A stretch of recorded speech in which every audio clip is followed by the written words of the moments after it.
Hello friends, आज मैं आपको बताऊंगा कि गाय भैंस को जेर का इन्फेक्शन, बच्चेदानी का इन्फेक्शन हो जाए तो ये एक इंजेक्शन आप उन पशुओं को ज़रूर लगवाएं। यदि आपके पशु में बच्चेदानी में इन्फेक्शन है या जेर का इन्फेक्शन है, या यदि आपके पशुओं की जेर प्रॉपर नहीं गिरी है, या जेर यदि आपने हाथ से निकलवाई है, या आप अनभिगे से जेर निकलवाई है जिन्हें प्रॉपर इलाज नहीं करना आता, तो जब भी यदि इन्फेक्शन जेर का हो जाता है तो ये इंजेक्शन आपको बहुत ज़्यादा ज़रूरी है। इन इंजेक्शन के बिना आप कभी भी उन पशुओं का इन्फेक्शन है वह दूर नहीं कर सकते। तो कौन सा इंजेक्शन आता है, कितनी डोज देनी चाहिए, आज की वीडियो के अंदर मैं आपको शॉर्ट में बताऊंगा। तो इस चैनल पर अभी नए आए या पहली बार जुड़े हैं तो पहली बार चैनल को जरूर सब्सक्राइब कर लें, साथ में बेल आइकन और ऑल वाला ऑप्शन दबाएं। आपको पता है कि यहाँ पर शॉर्ट में सही जानकारी के साथ वीडियो दी जाती है। आते आप वीडियो को जरूर लाइक किया करें और दोस्तों के साथ ही चैनल की वीडियो जरूर शेयर किया करें ताकि उन्हें भी प्रॉपर नॉलेज इस चैनल के माध्यम से मिले।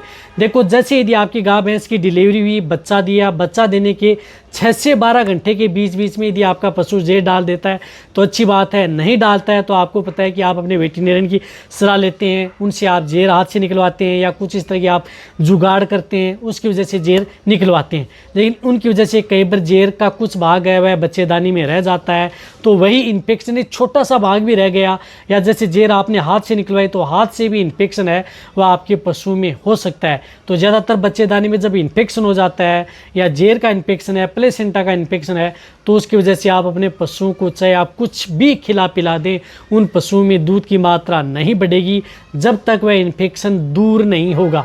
साथ में इन्फेक्शन दूर नहीं होगा तो पशु समय पर हीट में नहीं आ पाएगा, आ भी जाएगा तो पशु गर्भ नहीं ठहर पाएगा, पायोमेट्रा की शिकायत हो जाएगी, गर्भाशय में मवाद है, सूजन है, इस तरह की दिक्कतें आपके पशु में देखने को मिलेंगी। और पायोमेट्रा है, मेट्राइटिस है, ये बीमारियाँ फील्ड के अंदर बहुत ज़्यादातर देख लेते हैं और ज़्यादातर जो नए वेटरनरी हैं उनसे ये सबसे ज़्यादातर दिखते हैं, वह फील्ड के अंदर देखने को मिलती हैं। उन्हें प्रॉपर नॉलेज नहीं होता और उन्हीं की वजह से ये समस्याएं वह देखने को मिलती है। कई बार पशुपालकों को भी प्रॉपर नॉलेज नहीं होता जिनकी वजह से ये दिखते हैं, हमें उनका सामना करना पड़ता है, फिर उनका ट्रीटमेंट करते हैं, फिर जाकर के वो पशु वापस रिकवरी लेते हैं, फिर उनमें दूध बढ़ाया जाता है या अदर उनको ठीक किया जाता है। तो जब यदि पशुओं के बच्चेदानी में लगा कि इन्फेक्शन हो चुका है तो आपको ये एक एंटीबायोटिक इंजेक्शन है वह आप उन पशुओं को ज़रूर लगवाना चाहिए। तो कौन सा इंजेक्शन आता है उस इंजेक्शन के बारे में बताऊंगा, लेकिन जो ये इंजेक्शन आता है सेफ्टी फॉर सोडियम साल्ट का जो इंजेक्शन आता है, जो आपको दिख रहा है,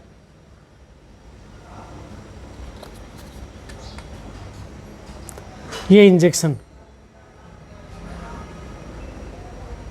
safety for sodium salt tazobactam आता है, उस साल्ट का इंजेक्शन आप उन पशुओं को जरूर लगवाना चाहिए। बहुत इस तरह की कंपनियां हैं जो सेफ्टी फॉर सोडियम साल्ट का इंजेक्शन बनाती हैं, 1 ग्राम 100 ग्राम। ये इंजेक्शन इंट्रामस्कुलर आप उन पशुओं को जरूर लगाना है।